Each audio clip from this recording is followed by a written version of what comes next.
Because the problem with passive investing is that you buy the most of the most expensive shares and you buy the least of the cheapest shares.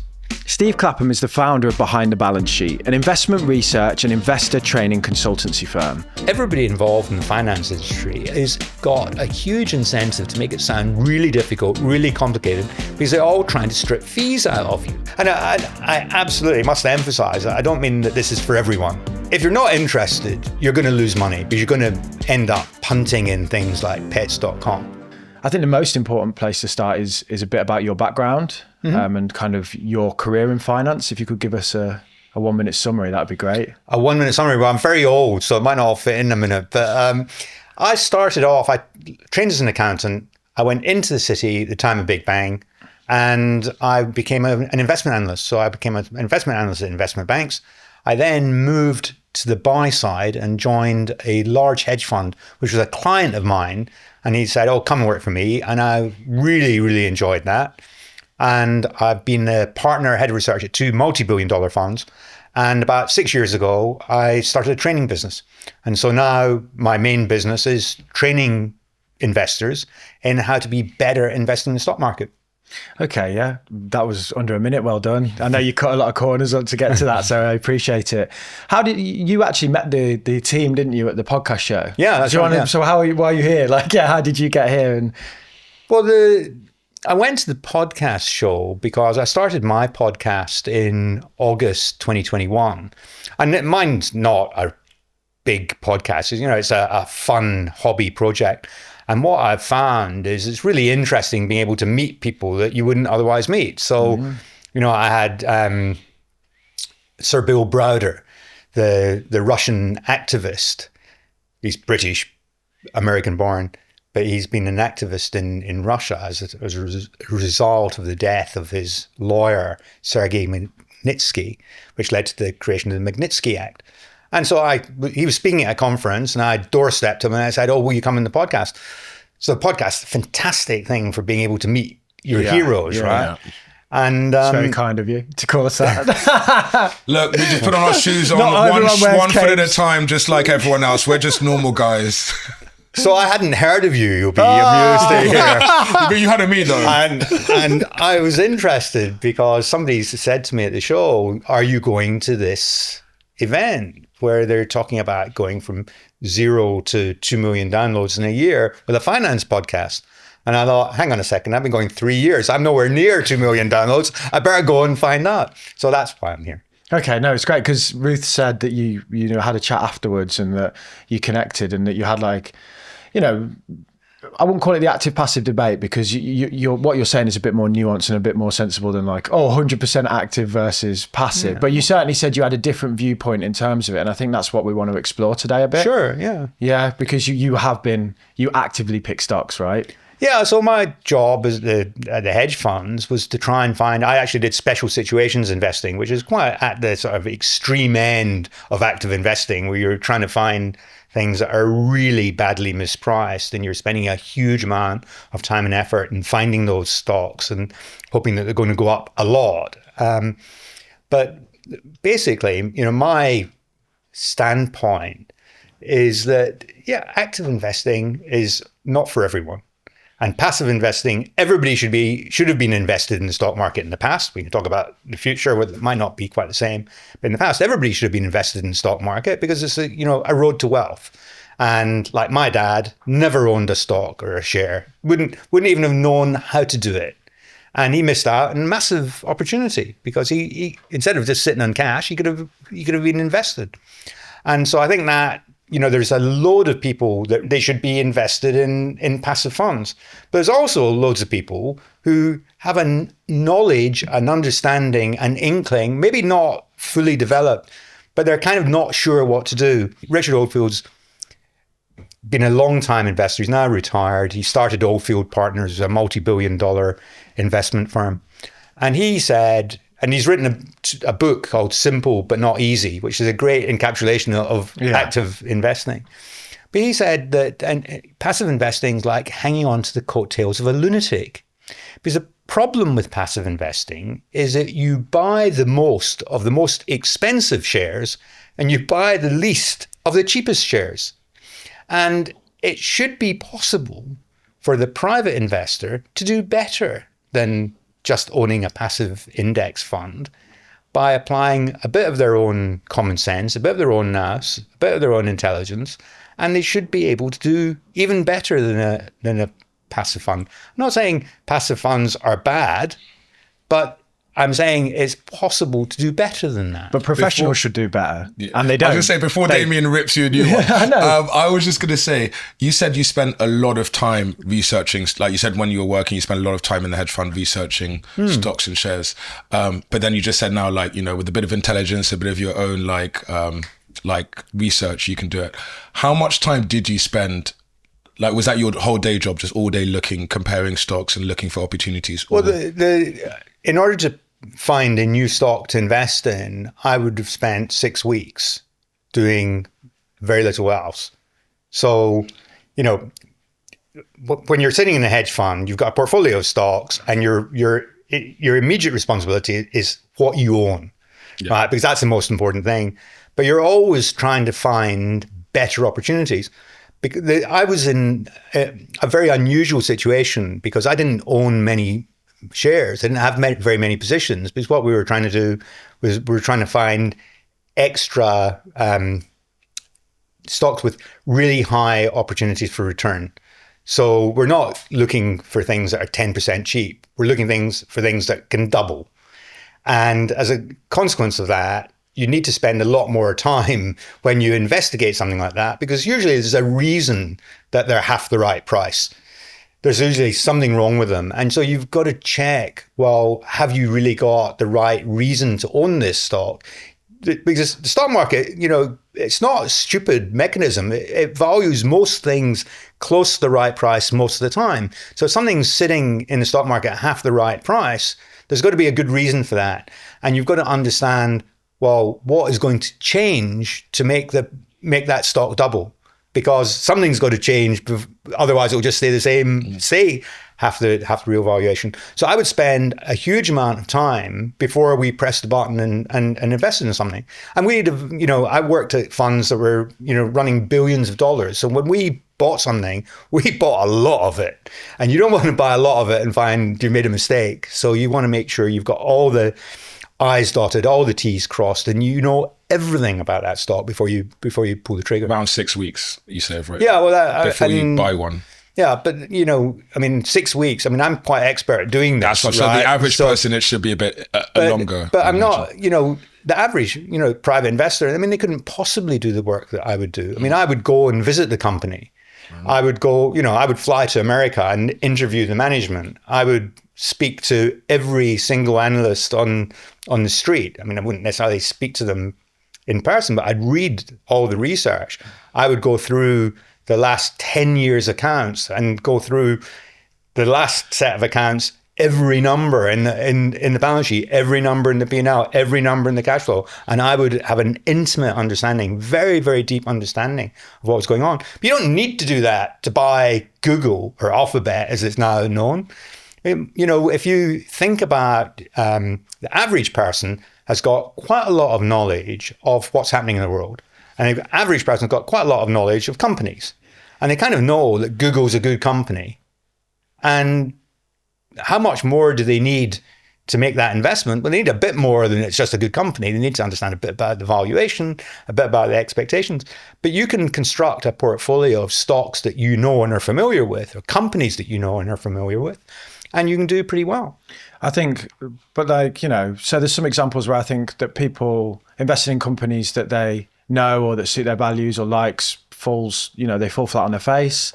So vegan companies, Oatly was an example. But lots of people bought oat milk. Turns out oats and water isn't that hard to replicate as a business model, and people are down 90%. The EV boom recently as well. I think the Joe Public they latch onto narratives that are like oversimplified and priced in. Electric cars will be everywhere. And then people buy all these EV companies and get burnt horrendously.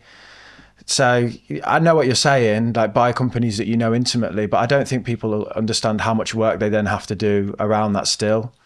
Well, you say that, yeah, of course, if you'd bought Oatly at the wrong price, you'd bought Rivian at the wrong price, of course you lost money. And even buying the best companies in the world, you can still lose money or wait a long time to get a return. So if you'd bought Microsoft in the .com era, or Amazon, if you bought Amazon in the .com era, you were down 90% if you bought it from the peak, and it would have taken you, I don't know, in the case of Amazon, probably 7 years. In the case of Microsoft, it took you, I think, 13 years to get back to what you paid for it at the peak. But if you'd done that and you'd held on till today, you'd have a pretty good result, right? Because Microsoft is the first, second, third largest company in the world, depending on when this goes out. Similarly, if you'd bought Amazon and held on to it, even if you'd paid the highest ever price for it, you'd have done quite well. You don't want to get involved in bubbles. I mean, that is one of the most dangerous things in investing.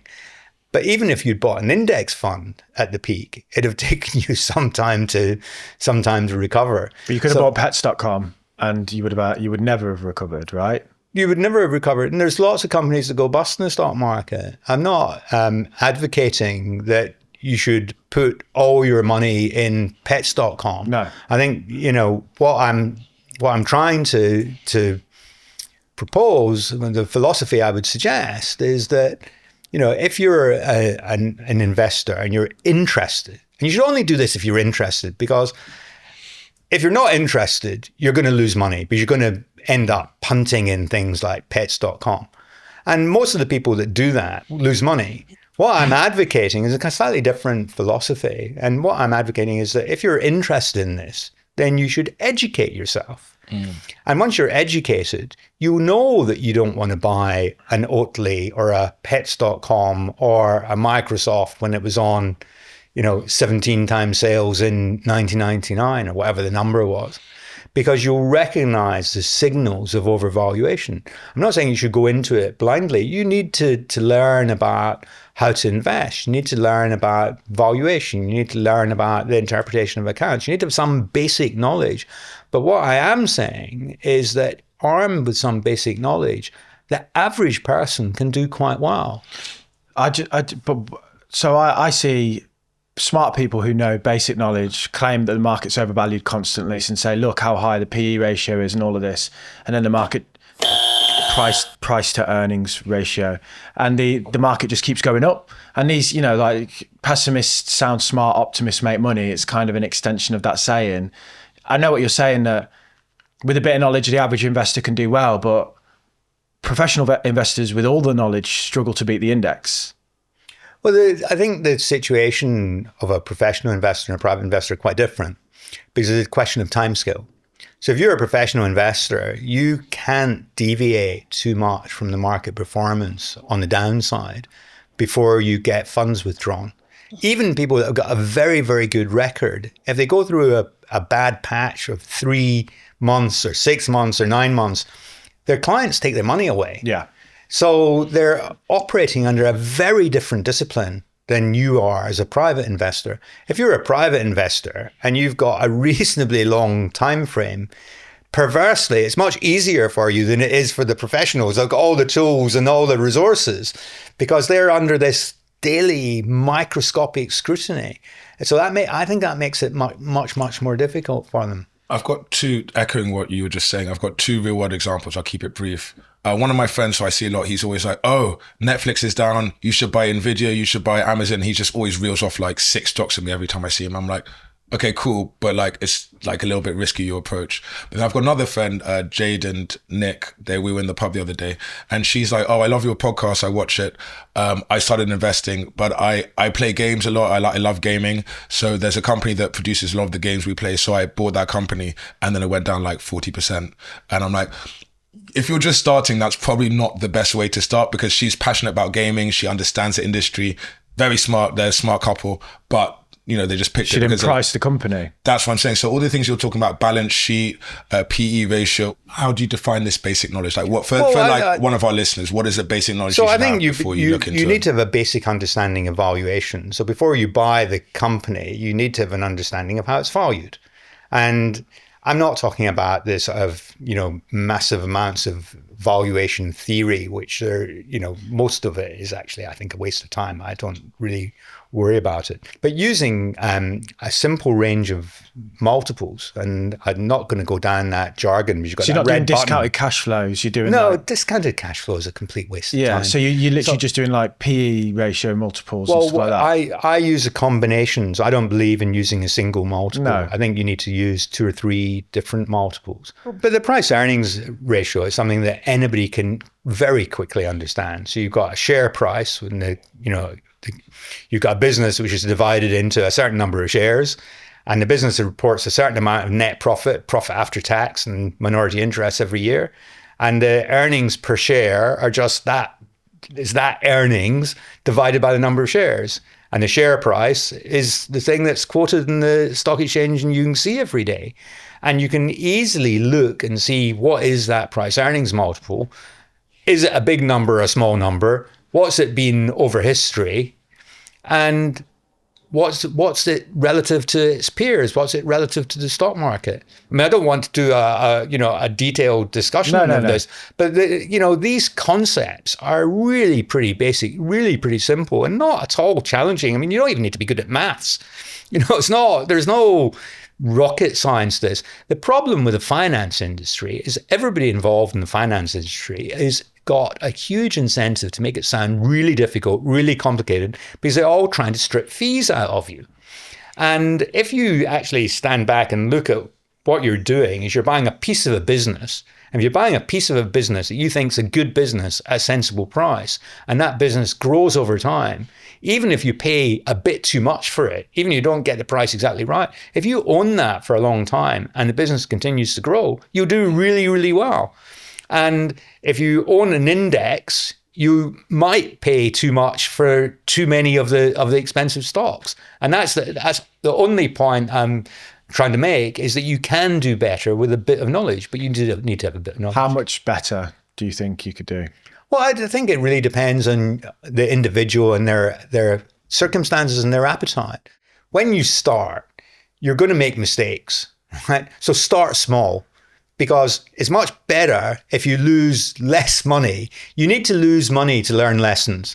And you need to feel a bit of pain to learn. That's kind of the nature of the stock market. And even if you're a professional investor and been doing it for decades, you still make mistakes every week, every day. So you can't expect to do it without making mistakes. So start small. Don't apply all your savings into a single stock. What I say is, look, when you start, have some money in an index fund and have some money that you're there to learn. And as you learn over time, you'll gain experience, you'll gain knowledge, you'll lose a bit of money, but you'll gain experience. And over time, if you're saving, you'll have more to invest. Your index fund will be, if the stock markets go up, will be worth more. And you can gradually, over time, take money out your index funds as you gain knowledge and confidence and invest them in individual stocks. That seems to me a perfectly sensible way to go about it. And then how much can you make? Well, there's lots of people going around with million pound ISAs. There is really no limit to what you can make. But you shouldn't aspire to making a huge amount of money. You should be conservative, patient, slow, and my motto is get rich slowly. I mean, that just sounds like you defined an index fund, though. Do you know what I mean? Like patient, slow. This is what index funds are set up for, in a way, aren't they? I don't think so. No, because index funds are an agglomeration of a large number of stocks. What I'm saying is that with fewer stocks, as long as you pick decent companies, you'll do better than the index. The number of stocks that you pick is critically important in determining the overall performance of the fund. So obviously your best ideas are where you make the most amount of money. But if you're a private investor, you've got to decide, okay, how much am I investing? How much will I feel uncomfortable about losing? So that this idea of how many stocks you own is one of the most difficult things to come to terms with. And it's a very individual decision, because what will keep you awake at night will be different from what keeps you awake at night. Facts. So you've got to work out what will keep you awake at night, and then construct your portfolio so that you won't be kept awake at night. So some people will be very happy if they come in the morning, or they wake up in the morning and you find that their whole portfolio is down 10%. Some people will go, oh man, if I'm down 5% in a day, that would be a disaster. And so that dictates how many stocks you have. But you can have a 10 stock portfolio, you can have a 20 stock portfolio, you can have a 40 stock portfolio. Once you get above 40 stocks, there's actually not a huge amount of benefit from diversification.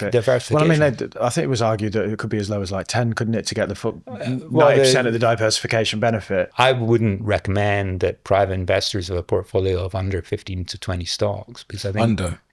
Yeah, so if you're fewer than 15, So or more than having 15, 20. having 10 stocks, you've got 10% in each, just for the sake of argument. So if one of them goes down 10%, you're down 1%. Stocks go down 10% a lot. Yeah. And the problem with having 10 stocks is you have a lot of hidden correlation that you can't see. So when one goes down 10%, it will cause ripple effects across your portfolio. And this idea of diversification, you've got to have companies that are truly independent. And that's highly unlikely if you're a private investor, because you have some theme to what you've found. You know, you'll like consumer stocks, you like gaming stocks. Yeah. They may not even be in the same sector, but there'll be a theme behind them. I say to people, look, because you'll have that sector knowledge, and it's, like... Or your preferences? Well, I think you might just like a certain style of stock, so they might not all be in the same sector. Tech growth, because you're into that kind of thing. You're into tech, or there's a theme to it. So one might be a tech company, one might be a gaming company, but they might be affected by the same thing. I say to people even, like, if you're in an investment club, or you're going down the pub with your mates, like your example, don't have all your stocks in that group, because there'll be some hidden theme that you haven't worked out. And we used to do quite a lot of work in this at one of the funds that I was at, and we used to look at the correlation of each stock with every other member of the portfolio. And there's some completely inexplicable relationships. But when you look back in time, that stock went down and those three others went down, and we've got an exposure to that. And these, we were a global fund. So, one of them would have been Brazil, one of them would have been in Russia, one would have been in the US, one of them been in France. Okay. There's no logical connection between any of this, but guess what? When one goes down, the other three goes down. And so you don't want to, we're in a professional portfolio. We don't know why this is happening, but we don't want to take that risk. So we'll diversify that group just to minimize the chance that we'll have that drawdown. So you're saying that people should buy index funds and also active stocks, or they should, once you get to a stage when you're very comfortable and you understand everything, you can just purely buy active? Well, I think to start with, you don't want to go all in on individual stocks, because at the start, you're going to lose money. You're going to make mistakes. So what you want to do is you want to ease yourself into it gradually. So you start off, you've got your pool of index money, and you put a little bit of money aside and start experimenting with individual stocks. I say experimenting, don't, be careful about it, be logical about it, do it carefully, do your research and find stocks to buy. But don't go with 100% of your savings into individual stocks straight away. But if you start off, after a year, you'll feel more confident. You put a bit more money in. And after 2 years, 3 years, 5 years, at the end of 5 years, you might be thinking, why am I wasting my time with these index funds at 70% in my portfolio? I'm going to take that down to 50%, to 30%. And it just depends on your own individual welfare and your own individual risk appetite. Lots of people feel very uncomfortable about having 100% of their savings in individual stocks. I don't even do that. So, I should be probably, but I don't do that, because I think, well, what happens if I drop dead tomorrow? What's my wife going to do? Mm-hmm. It's much better to have a balance, and that balance is different for everybody, but it relates to your own risk appetite and your own ability to sleep at night. The way businesses really make money is by solving a problem. And one of the best kind of problems to solve is one that helps a company generate more revenue. This is where our new partner Vanta comes in, because they unblock deals that would have otherwise hit a wall around proving security compliance with things like GDPR. The issue is when you're selling to a business outside of the UK, or any large business for that matter, chances are they're going to want proof that your security practices are in order. Getting that proof is a right pain, especially for ISO 27001 or SOC 2. The easy way to prove that you're compliant with these standards is by working with Vanta, because they save you loads of time and stress. So if you need to prove your security practices are in order, and if you want $1,000 off, head to vanta.com/makingmoney. To give the listeners an idea, how's your personal portfolio split up? Is it active versus passive? And then how many stocks do you have in the active? Cracky, that's a difficult question for me to answer because I've got different pots for different things. But I will use ETFs, but I'll use ETFs. So I'll use ETFs typically. India has been one of my biggest positions for, I don't know, more than a decade. So I think India is a fantastic stock market. Unfortunately, if you're a private individual, it's very difficult to invest in the Indian stock market unless you're Indian, because you need a special license. And so for the funds, we had to have this special certification. And, I can invest in individual Indian stocks, but only if they've got a US listing. So they call it an ADR, American Depository Receipt. So there's a limited number of stocks, the HDFC, ICICI Bank, some of the biggest stocks in India. So what do I do in India? I have a combination of, I've got 3 different exposures to the Indian market. I've got a guy who's solid, steady and safe, who is a low risk Indian fund. I've got a guy who's very at the other end of the spectrum. So when the Indian market goes up, his fund goes up a lot. And when the Indian market doesn't go up, his fund goes down a lot. And I've got an Indian ETF, and I'll put money into those 3 depending on what I think about the Indian stock market at the time. The Indian stock market has been very fashionable recently, so I'm taking money away from the guy that's going through the roof and putting it into the guy that's safe and into the ETF. So typically that's what I'll do. So I have a mix of. So even I, who an individual stock expert, yes, I will have ETFs and I'll have active funds. What do you think about the fees of active funds though, and how they destroy the returns over time? Well, you say they destroy the returns. I mean, they only destroy the returns if funds don't do well. Well, a 1% fee over 30 years takes 25% of your portfolio, doesn't it? So they do destroy returns. I've worked for funds that charge 2 and 20, 2% management fee per annum, 20% of the upside. And we made lots of money for our investors because the funds did really, really well. And I'm very relaxed. I own funds that charge 2 and 20. I'm very, very relaxed about it because the people that run those funds are really, really good. And their funds do really a lot better than the index. The problem you've got as a lay person looking at a bewildering range of funds is you don't know who's good and who's not, and who sounds good and who isn't really. So, I understand why people look at fees as being a risk. But clearly, it is a risk because if the funds don't do well and you're paying fees, it's costing you a lot of money. But how many active fund managers do you think that you can name that consistently beat in the market their whole career? I think there's a handful of those, and there's many that have not. Absolutely. I mean, the data doesn't lie. There's lots of statistics, and so why bother? Well, I'm not suggesting that people should bother. I'm not here as a proponent of active fund management. Why you bother? Why do I bother? Because I'm invested with people I know and I trust, and I think I think they're good, and I think they're better than I am, and so I give them a portion of my wealth because I don't want to manage my entire portfolio myself because it creates a risk. Because I'm not doing this professionally anymore. Yeah, so you have connections almost within the space, so it makes it a bit easier for you to identify. Oh, it's much easier for me. Yeah. The average Joe going on HL and being like, "Oh, who's the star guy?" is tricky. Absolutely, it's not an easy endeavor, and I think in some respects, buying individual stocks is almost easier because you're not making a judgment on a person you don't know and the fact they've done well. Because the problem that is that very few people want to invest in stock in a fund that's gone down. They want to invest in a fund that's gone up. And then if the guy's had a good run, you're relying on them carrying on. And you know, people have cycles.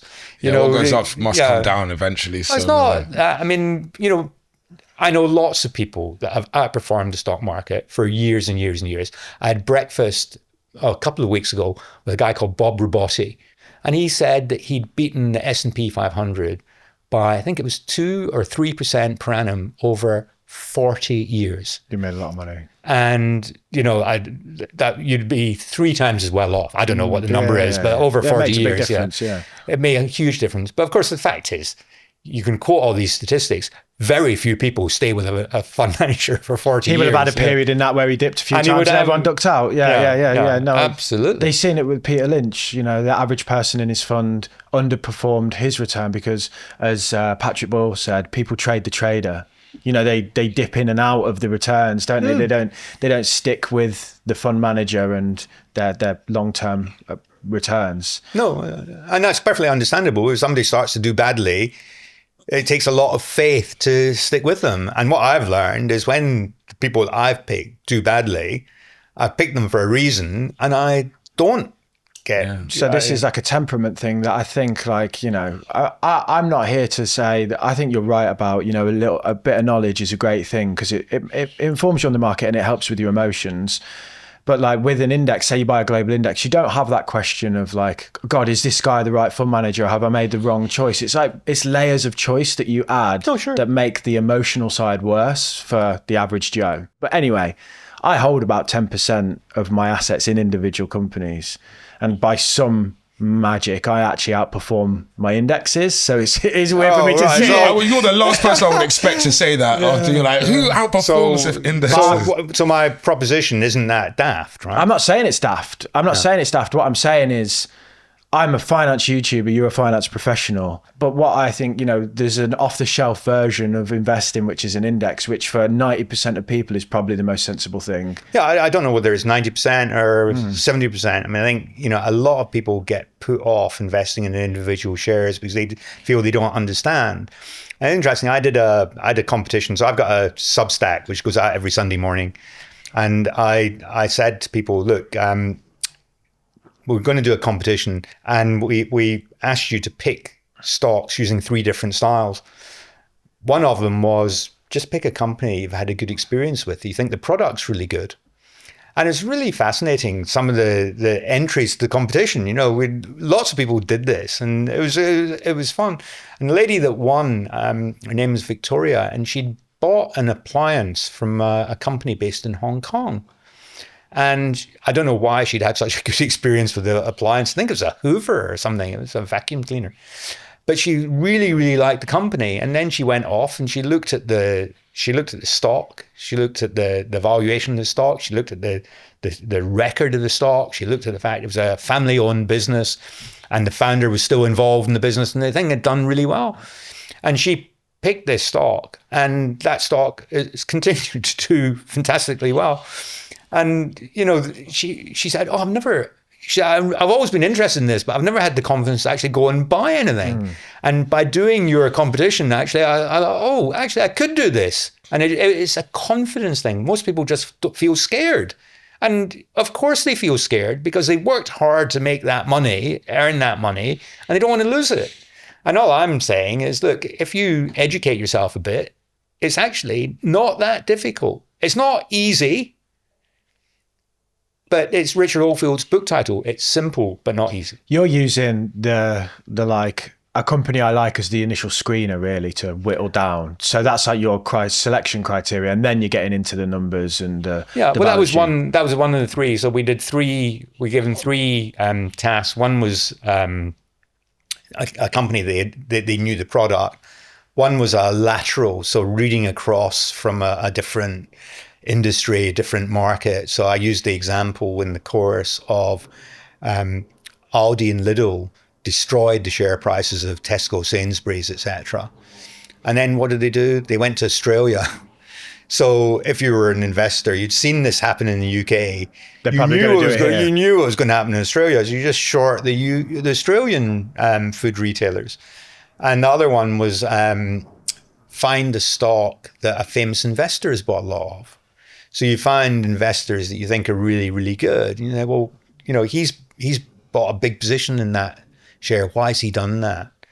And, you know, because you don't have to be original in the stock market, right? There's lots of amazing investors around that are buying stocks. And, you know, I've got one pal of mine, he keeps a record. I think he follows about 15 or 20 different investors, highly successful people, and he watches what they all own. So, you know, he'll take 20 people and 9 of them will own Visa, the credit card company. You know, well, chances are Visa is going to be a pretty good company, right?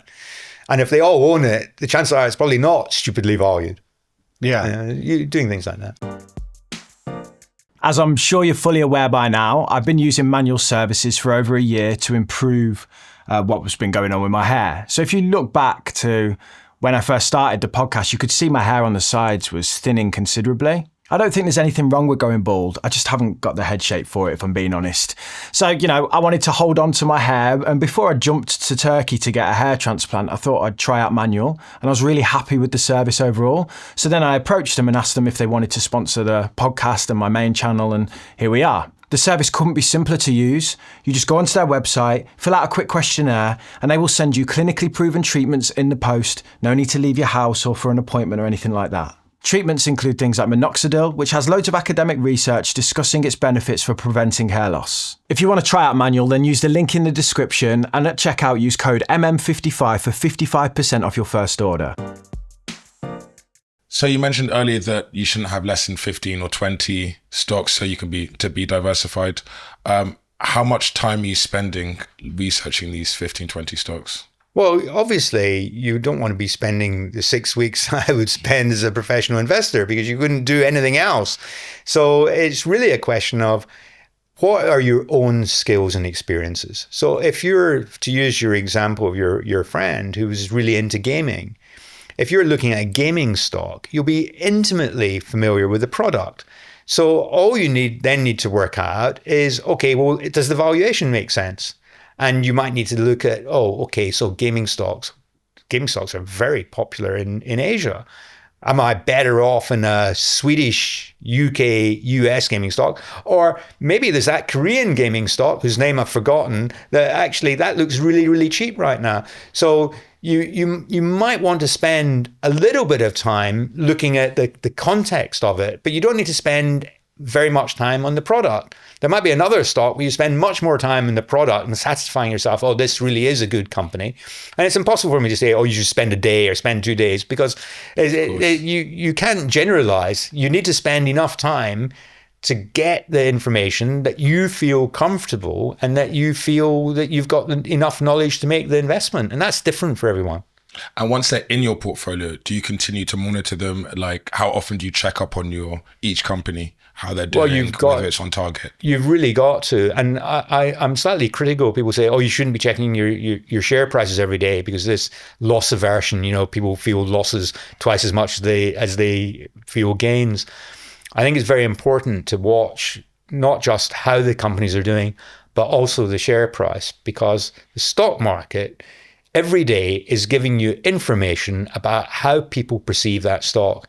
And if the thing is falling, you want to find out why, because you don't want to be, find out there's been a very good reason why it's been falling, because the biggest shareholder has thought, oh man, this company is going to run into a wall and has been selling all the stock. You want to understand why sentiment is turning against the falling stock. Yeah. So do you think, though, there's another argument to say, all this effort, just go focus on doing whatever it is you do for your day job and earn a bit more money there, because that's where you can produce the outsized returns. So for me, there's no more valuable activity that I can do than making a video. And for some other people, a pay rise might be more impactful in terms of their ability to save than spending hours trying to pick stocks. Yeah, I'm not saying you should do this unless you think it's interesting. But, I think it's a fascinating thing to do, and it's great fun. If you think you might be enthusiastic about it, you should learn a bit about it, because it might be a hobby that you can carry on doing until you're 80 years old. And not only will you have an intellectual stimulation and satisfaction, but you'll make some money out of doing it. And over time, that money will grow and grow and grow. So if you're in a relatively low paid job and only saving a bit, the balance as to what you should do, that might be quite difficult. I mean, I'm at the opposite end of the spectrum. I mean, I spend more time than I should do working, because I love what I'm doing. I should probably spend more time looking after my portfolio. I don't think most people don't have enough time to do the research they need to pick stocks. That's what I think, because everyone's got well, not everyone, but a lot of people have jobs.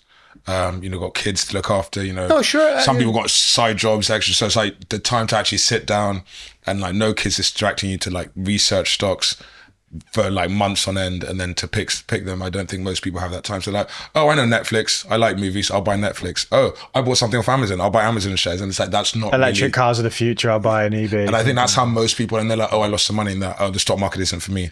And then it kind of gives them like a bias to the stock market because they didn't do the research, because they didn't have the time to do the research. You said something at the start of the conversation around indexes. You were like, or investing in general. You said in the past it's been good. It was a sensible thing to do. That might not be the future, and we can talk about that. So let's talk about that. Mm-hmm. Well, I'm a student of financial history, and I think if you're going to invest in the stock market or in any market, looking back at history is very, very instructive.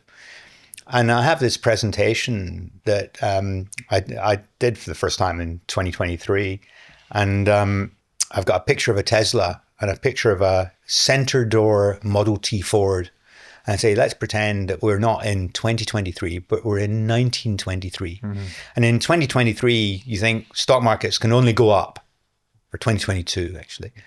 You think stock markets can only go up because you've seen 10 years of stock market going through the roof. If you'd been in 1922, you'd have thought stock markets could only go down, because 85% of the time you'd been in a bear market for the previous not quite 100 years. And if you extrapolate over a longer time frame, you don't think about stock markets can only go up. The last 40 years has been an exceptional period because they've been driven by falling interest rates. I mean, the primary driver of valuation is interest rates. And the lower the interest rate, the more value there is for future cash flows, because you're discounting them at a lower rate. Conversely, if you've got high interest rates, the value of something in 20 years' time is less today than it would be if you've got low rates. So very simple philosophy. So what we've had from 1982, we've had interest rates went, long bonds went from 15% or 18% at one point down to negative yielding bonds. So, but effectively, you've had rates go from 15% to zero. And now you've got rates at 5%. And rates are not going back to zero because central banks have realized that having zero interest rates is not a good idea. It creates all sorts of distortions in the economy. Money becomes too cheap. It gets misallocated. It's really, really bad for the economy and for society. And I don't took them 14 years to realize, though, didn't it? Well, I think that they couldn't really see another way out. But obviously, with COVID, the situation changed. And now I believe we've got endemic inflation. I know that might sound a bit odd because as we speak, we had US figures yesterday which showed disinflation. But the service numbers are still high in the UK, though, aren't they? I mean, I tend to look more at the United States. The UK is kind of a peripheral economy, and I try to think about the world. The UK stock market is very cheap, but it's been very cheap for a long time. And the UK economy it's not really creating, the UK stock market isn't about the UK economy. No. So I try and think about, America as being the principal driver. And, but my view is that inflation is here to stay. Interest rates are not going to zero anytime soon, and probably never. And if you've got higher inflation, higher interest rates, that means valuation is not going to go up as it has. And that means you've got to be driven by earnings. And lots of companies are going to grow their earnings, but we've had a very bad situation in which we've had a huge amount of inequality in the world. We've had corporate taking a much bigger share of the cake than labor. And workers are going to be taking a bigger share now. And that means that corporations aren't going to see their margins expand from already extremely high levels. They aren't going to expand as they have done over the last 40 years. So you've had a stock market that's gone up at 8% per annum for the last century. And it's highly unlikely it can go up at 8% per annum for the next century. It's just, the maths just doesn't work. So, people who are assuming that are going to be disappointed. So why do you think people assume it then? Well, because people like taking out a ruler and drawing a straight line. If you look back and say, well, the stock market's done this over an extended period, why wouldn't you think that it would continue? And there's a feeling that people are ingenious, that companies are clever, and AI will improve productivity, and let's hope AI does improve productivity, because we've seen very, very little productivity in the last 25 years in spite of the introduction of the internet. And so I'm quite hopeful about that. But the maths is very simple. If you look at the last 40 years, it's been a story of increasing valuations and falling rates. And that simply cannot happen. And you're starting from a position in which the starting valuation is much higher than it was in the early 1980s, when stocks were very cheap. So you're starting from a position in which stocks are quite expensive. The American markets you're talking about? I'm talking about the American markets. Yeah. So what about if the American market just isn't the narrative of the next 100 years then? Well, the American market is 60+% of the world, yeah. Right? So if the American market is not going anywhere, the world market isn't going anywhere. I'm not saying that the UK market can't go up. The UK market is incredibly cheap. The UK market may end up in the hands of private equity, because private equity's got, a couple of $1 trillion sitting in the sidelines, which it wants to invest. And, there are very few places. UK and Japan seem obvious places for them to come, and we're seeing that already. But I'm just looking globally over the next 10, 20 years. It's perfectly conceivable to me that the stock market will be no higher in real terms than it is today. Yeah, if you look at the 70s as a period, high inflation, there was a negative return of about 2.3% a year over that whole decade, because the inflation rate was so high and performance was pretty lackluster. Well, the real returns in the 1970s were disastrous. Yeah, exactly. And the only place that you could have protected your wealth was in small caps. Yeah. And interestingly, small caps today are quite cheap. So if you believe that the 1970s is the parallel, then that's probably where you should look.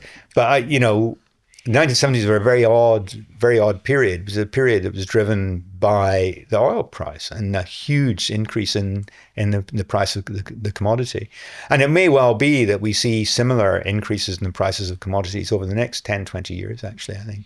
Yeah, you've got periods like the 30s, the 70s and the noughties. And I guess there's kind of elements of all of those that you could say that we're at right now. Tech speculation, which is similar to the 20s, this whole similar, but do you think there's the debt levels that are synonymous with great crashes? Well, the debt levels are kind of an interesting thing, because many companies have been very clever at terming out their debt. So when interest rates were very low, they borrowed over a long period.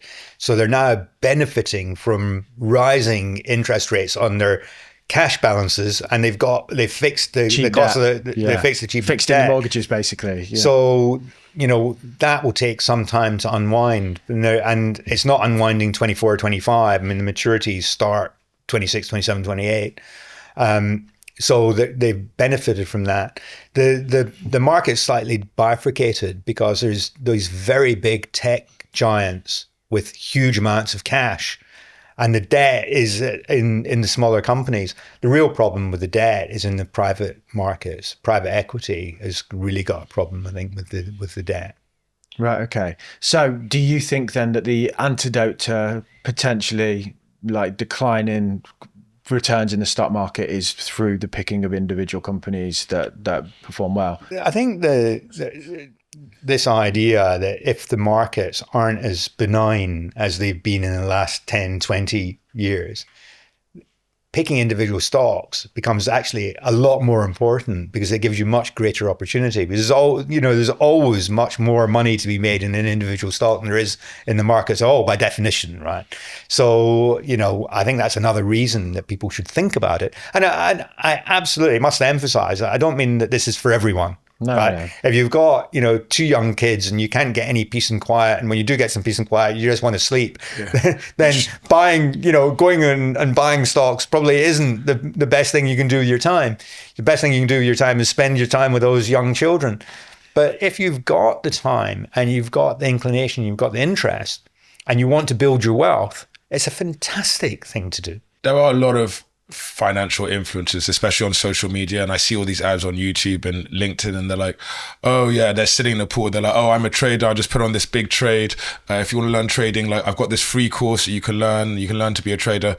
And I think a lot of them are a bit scammy. And when I was working crypto, we went to similar concept, we went to this big project crypto token. They had a big office, they had a Lamborghini, a Bentley, and like a Ferrari outside, all wrapped with their company logo and their crypto token all over the paint job of the cars. And they had all these big graphs, big events. We went black tie events in the city, and like a year later they were like all gone.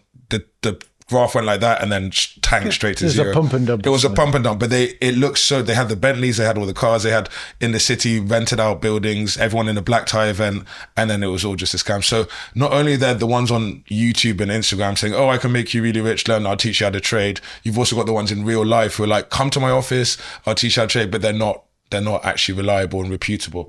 But I think a lot of people, I bought some of the crypto tokens. So I was like, yeah, these guys are making loads of money. Look at the graph and it's still going up. It keeps going up until it went down to zero. Yeah. So since there were so many different voices you hear, how do you know where to go for like reliable, reputable financial advice, or where to learn? Well, I think it's really difficult, right? Because there are so many people, and it's people that make the most noise, and it's on YouTube or whatever. And I think all you can do is almost every provider of this sort of thing will give you a certain amount of free stuff. Mm-hmm. And you should just look at the free stuff and try and work out, do these people sound genuine? And I think reading the commendations and what people have said about them, and is it, Joe from Lancashire with no name, and or is it somebody whose name you recognize? And beyond that, I'm not sure what I can suggest. I mean, the speaking to the people, asking them questions is always a good idea. I mean, I get a lot of inquiries on my website. Oh, how do I know that this is any good? And I always try and address those. It's perfectly legitimate that people should ask questions, and then there should always be a person behind it. And then go say, what have they written? What investment approach do you teach? It sounds like value investing at a glance, but I'm slightly wary of the term value investing because I don't think there is another thing. Everything is value investing, right? Because you're trying to buy something for less than it's worth, right? So by definition, all investing is value investing. What I teach is a sort of very fundamental process that's focused on the financials. And I'm not saying that, this is for everyone, because I've got friends that invest without ever looking at the balance sheet or doing a bare minimum. But what I reckon that, the best way of investing is to know as much as you can about the business, know as much as you can about the sentiment towards the business, because what you're really trying to do, where you really make money, is the difference between perception and reality. So you can spend time looking at the products, looking at the valuation, looking at what the company does, but you've also got to spend time understanding, well, why is it not the right price? So you've got to have some knowledge, some understanding of why is the stock market not valuing this correctly. And unless you have both of those arms, it's really, really difficult to make money. So you've got to understand both sides of it. And that's what I teach. I teach you how to understand the accounts, how to understand what the business does, how to understand, is it a good business? Is it well managed? And then I teach how you value it. And then I say, well, look, you've got to look at the sentiment. And you've got to understand, well, if the share has been going down every year for the last 5 years, there's probably a good reason for that. And why do you think it's going to correct now? And you've got to understand why it's been going down. So Barclays had been going down for a long time and interest rates changed, and that's why I bought it. And I thought it looked very cheap on paper as well. And I remember the sentiment. I was on do you know, there's a channel called Pension Craft, Romin. He's a big YouTuber. He worked in the city before, but I'd said Barclays and everyone laughed because they were like, oh, it's a rubbish company since '08, blah, blah, blah. But I the narrative had changed around interest rates, and obviously banks do okay. And yeah, it went up a lot in the time, but I still think a bit of it. I was like, I'm just probably a bit lucky here. Well, I think, a stock like Barclays is, it's not a high quality stock. So it's not the stock that I would recommend, people that are starting out to get involved with, because what you want to do is you want to buy high quality businesses that earn good returns in capital. Whereas, so if you pay too much for it, it'll be able to bail you out because it'll grow. Stock like Barclays is inherently a low return business. All banks are low return businesses. And you can argue about, whether Barclays or NatWest is a better business, right? But as banks, they're not good businesses. They've got to have a huge amount of leverage to make a return. So, it's quite possible that they could have a bad time year after year after year. Well, I'm selling them at the minute because I'm rolling it into the index. Yeah. So, but that's fair. Do you think, like, I don't know, a bit like Damos, but mine's probably a bit more like instinct. Do you think you can make just a gut call decision on the stock? That's a bit of me, isn't it? No, like I said this before, but like in lockdown, all the airline prices went down, and I'm like, there's no way. Like, I guess it's a pandemic, but there's no way we're not going to fly again. I travel a lot before my kid, so I was like, yeah, there's no way we're not going to fly again. Like, I fly every month. What's going on? So I bought like British Airways, like a few of them, and then they all went up a lot. Like after like a bit later, then I sold them. Do you think there are times in life you can say, this XYZ, like there's a war in Russia, blah, blah, blah, this, and then make a decision without looking at the balance sheets and everything? Or do you think you should always do the research? Well, I mean, I probably should say that you should always do your research. But from your personal experience. I mean, I mean, as a professional investor, I've gone into, an investment conference. So, the brokers all host these conferences and they get loads of companies to go in and present. And I mean, not just once. I mean, I've been sitting there and I can remember after 30 seconds thinking, oh shit, that's nonsense. And texting the office to say, sell this now, right? And, I mean, the thing is, you're a professional investor, you're making a gut decision. You can then, in an hour's time, you can say, oh, that was wrong, and just buy it back. You kind of, but yeah, I mean, there's just sometimes that things are very obvious. You're a professional though, right? And it's like with YouTube, I can go say, that's a good title and thumbnail, and people be like, how do you know it? And I'm like, I just know because this is what I do, and it's a gut thing. But other people, they spend thousands on courses talking about like how to make a good thumbnail. But I mean, with investing, experience teaches you because you've made that mistake before, so you're less likely to make it again. So I mean, the more experience you have, hopefully the better decisions you should make. I want to end on a question then. So if someone thinks, yes, I've got a spark for this, and I push back on you a bit because I think makes for a better conversation. But I can agree with what you're saying, that if you have an interest in finance and this like lights a fire under you, don't listen to me going, oh, everyone should just be indexes. What I'm saying is, for the majority of people, an index and go focus on your job. I just want people investing. That's the main thing. Yeah. But let's say there's those people like, what, I actually do love this. Have you got any book recommendations that you think that's a good place to start in terms of valuation? Well, I mean, all the books in valuation are horrendously dull. Apart from mine. Not very interesting. I mean, I recommend, I think about 10 books for people starting out. And I think you do need to read a broad selection. But Richard Oldfield's book, Simple But Not Easy, I think is a great book. I've just finished reading the 8th edition of The Letters of Warren Buffett, which is edited by Larry Cunningham. He likes a bank. But, well, he's probably better than average at investing, so he probably knows more than most. Yeah. But Larry Cunningham, the letters are really, really well written. I mean, Buffett's a genius, and they're very well organized in that book. The Most Important Thing by Howard Marks. Howard Marks is another genius, and he talks a lot about market cycles, and I think you can take away a lot from that book. Well, thank you so much for your time. And I think, like I can probably completely agree with what you say and how you frame it. Like, you're not saying that active is better. You're just saying that for the people that are that way inclined, if they've got the time and the energy to put into it, then they probably can do slightly better than the index. Absolutely. Thank you so much. It's a pleasure. I never thought we'd get that as a conclusion from you. Well, no, I mean, I don't know if I agree. There you go. There he is. There he is. No, I mean, it's about balance, isn't it? Sometimes I think we can be too the argument has to be it's either active or passive. One is better than the other. That's not what you're saying. You're just saying that there's this area and that actually active, if we exclude active fund managers, which, they have their forces that act against them that mean that they underperform is what you were saying. Picking a few stocks to spice things up a bit and keep you engaged, that might teach you a lot, and it might even make you a better index investor as well because your temperament will be better and stuff. So you understand the market more, Yeah, well, I think you understand the dynamics better. Yeah. You feel more comfortable. You sounded like you're quite an active investor yourself, so you and look, at the end of the day, I mean, I admire what you're doing and you're trying to encourage people to invest, and that's a really good thing. And if you don't want to dilute the message, you'll say, this is what you should do.